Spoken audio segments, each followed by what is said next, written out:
Let's take a look at a few more examples of some basic integration with some little slightly beyond the basic strategies for simplifying beforehand or working our way through these integrals. So this first one is a nice example of what we call an improper rational function.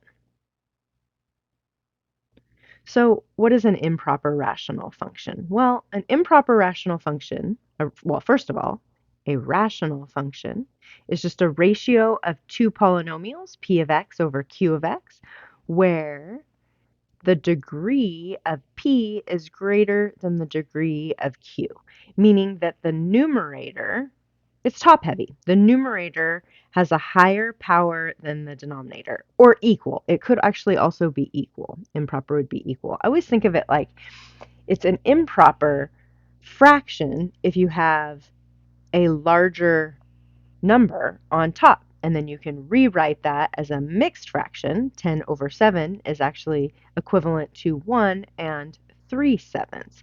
And that's essentially the same process that we're going to go through, but we're going to do it with polynomials.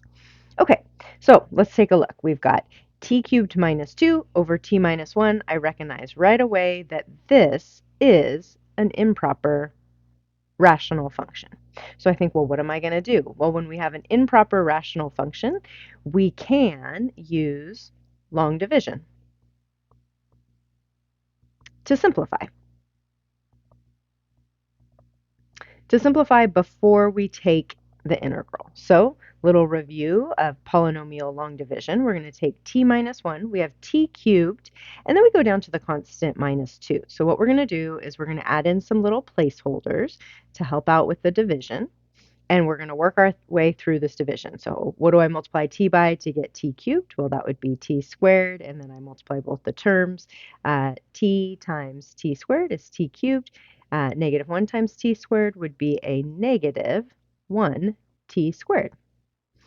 Just like long division with numbers, I then subtract. So the t cubes cancel, but then we're subtracting a negative 1t squared, so we get t squared. And I'm going to drag down the next, I'll go ahead and extend that line. I'm going to drag down the next terms that remain. And I continue the process. So t times, what would give me t squared? Well, that would be t, and then I multiply t by t minus 1, so I get t squared minus 1t.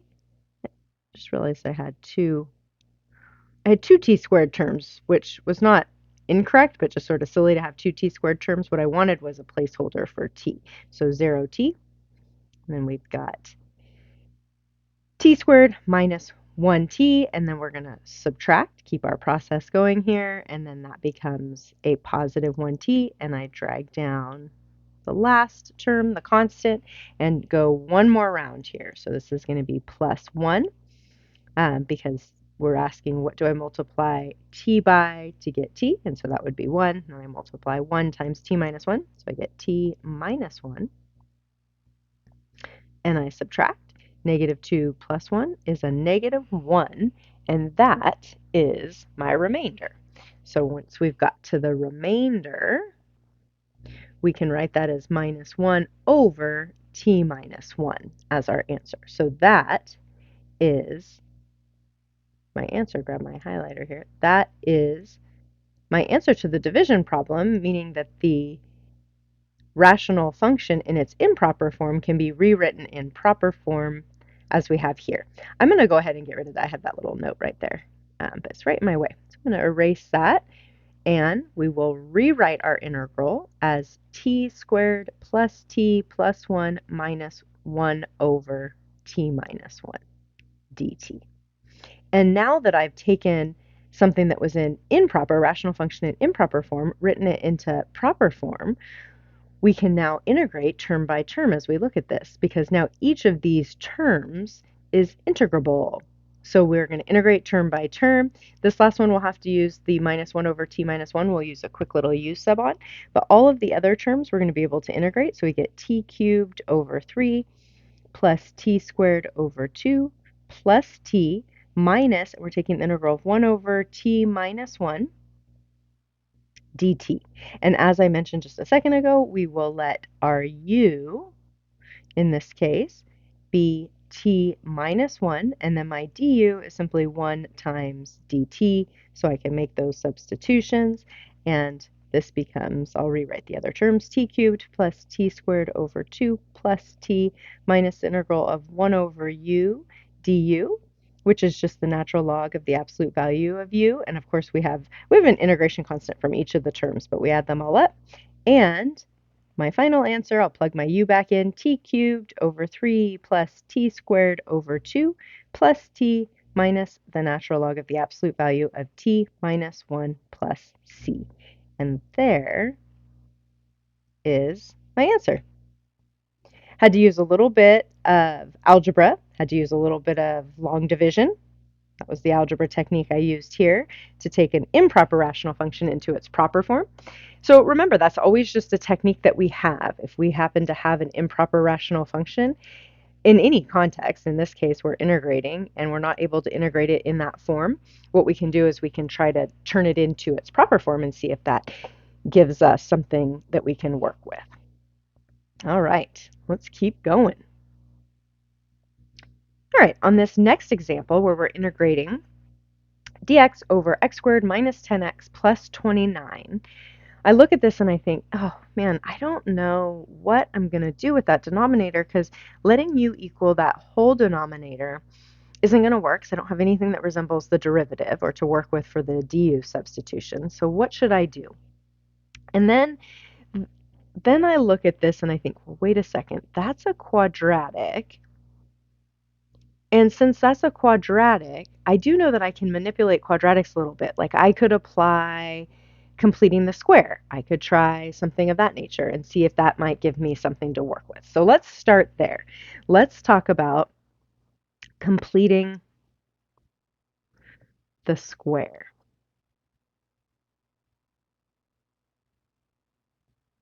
So if we want to complete the square, we want to create a perfect square, we're going to take our quadratic here.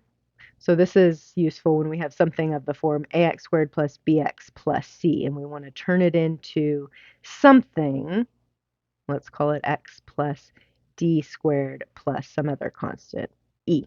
Okay? If we want to get it into something of that form, I should say plus or minus e.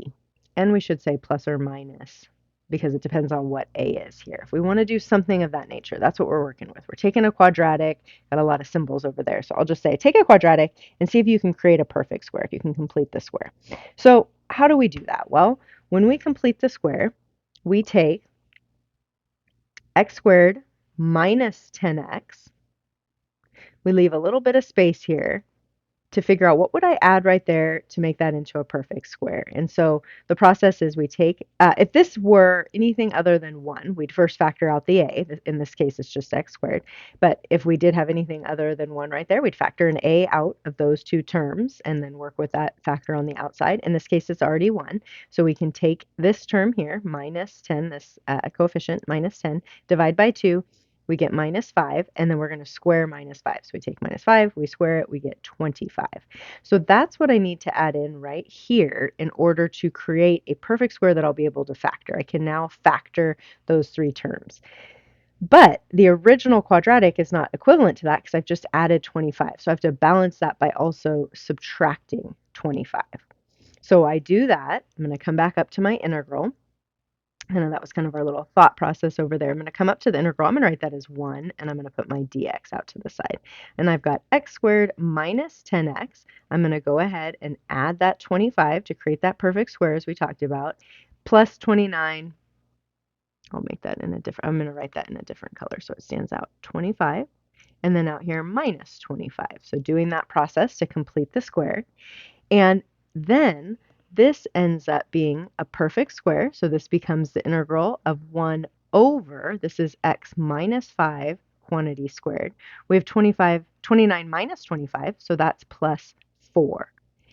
And look at what we have right here. We have something that is resembling a integral of 1 over x squared plus 1 dx, which we know is the inverse tangent of x. Now, it's not exact. Obviously, there's a plus 4, and we've got an x minus 5, but it is a quantity squared. So I'm going to make a u substitution there. I'm going to erase that. That's kind of my little thought. Now I'm going to make a u substitution. So I'm going to say, let's let u equal x minus 5, and then my du is simply 1 times dx, or just dx. And I can make those substitutions, and I've got a little recall over there, so we'll pull that up in just a second. This becomes integral of 1 over u squared plus 4 du. And that is something that's coming out of our basic integration strategies. It's just slightly beyond our basic integration strategies. And so let me bring this up. We looked at the inverse sign on the previous video. And I just wanted to remind us that the integral of 1 over 1 plus x squared, as I just sketched out, is equal to the inverse tangent of x plus c, or we could say the arctangent. Well, if we have an a squared instead of a 1, we can show through some quick little substitution. I did the proof for the inverse sign, so I'm not going to do it for the inverse tangent, but it's very, very similar. We can just do a little bit of factoring and then a quick little u sub to prove this formula. But this formula is one we want to add into our useful integrals, right? Integrals, we should have this one memorized. We want to add this little extension. If instead of 1 plus x squared, we have a squared plus x squared, then the integral becomes 1 over a, there's a constant, times the inverse tangent of x over a plus c, or you could say arctangent. Okay, so since what we have is 1 over u squared plus 4, our a, this is 2 squared. So we've got u squared plus 2 squared. So this becomes 1 over 2 inverse tangent of u over 2 plus c, which is 1/2 inverse tangent of x minus 5 over 2 plus c. And that is my integral.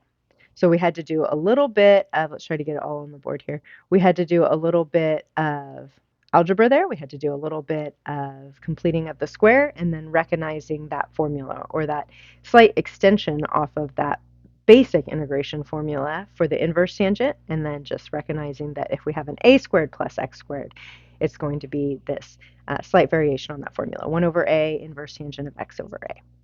All right, let's do one more. Let's do one more real quick. Let's see what we get here. What if we've got this guy? We've got the integral of dx over x to the negative first plus x to the negative third.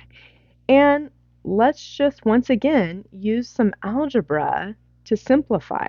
So I see those negative exponents, and just right off the bat, those are not the form I want to work with. So I'm right off the bat going to turn those into positive exponents by making them into mini fractions. So x to the negative first is 1 over x. X to the negative third is 1 over x cubed. Pull the dx out here, and now we've got that compound fraction. We don't like that. So the common denominator among all three of those terms is x cubed. So I'm going to just multiply top and bottom, multiply by my fancy 1. X cubed over x cubed, sort of a strategic fancy one. So this becomes x cubed over, when I distribute it in the bottom, I'm going to get x squared plus 1 dx. And notice here that this is, again, in improper form, because the numerator, the power in the numerator, is greater than or equal to the power in the denominator. So again, think of it like a numeric fraction. If the number in the top is greater than or equal to the number in the bottom, that's called an improper fraction, and we can write it in its mixed form. So that's what we're going to do. We're going to use some long division. Quick review of long division of polynomials. Again, we're going to take x squared plus 1. We've got our x cubed.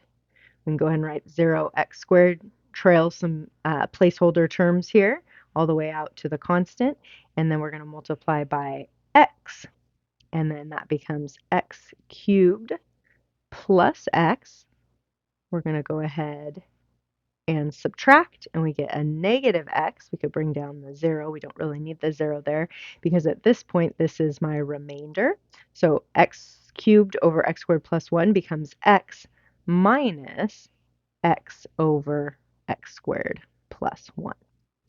So we can rewrite our integral as x, take it into proper form, x minus x over x squared plus 1 dx.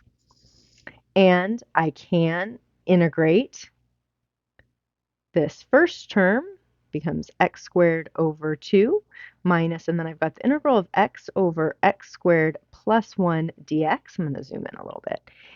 And that guy, I'm going to go ahead and use a little, it does look like that inverse tangent, but then we don't have a 1 in the top. We have an x in the 1. So slightly different strategy here. I see that denominator, and I think let's use a u substitution on that because I'll be able to make the substitution. U is x squared plus 1, then du is 2x dx. Divide by 2, so 1/2 du is x dx.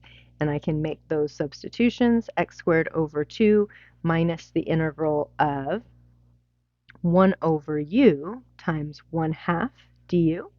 We can pull that 1/2 out in the front. X squared over 2 minus 1/2 times the natural log of the absolute value of u plus c. So this becomes x squared over 2 minus 1/2 natural log of the absolute value of x squared plus 1 plus c. X squared plus 1 is always constant, so I could actually, or always constant, it's always positive. This guy is always greater than, it's actually always, I was going to say greater than or equal to 0, but it's always greater than 0 because it's x squared plus 1. So we could even drop the absolute values and just write that as x squared over 2 minus 1/2 natural log of x squared plus 1 plus our integration constant. And that is my integral.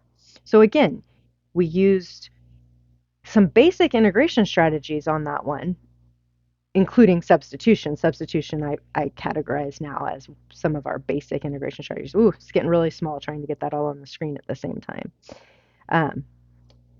But we used some algebra there as we were working our way through, right? We did some work with some negative exponents, some simplification of the compound fraction, then we did our long division, getting into a form that we could integrate, and then we were able to apply some basic integration strategies.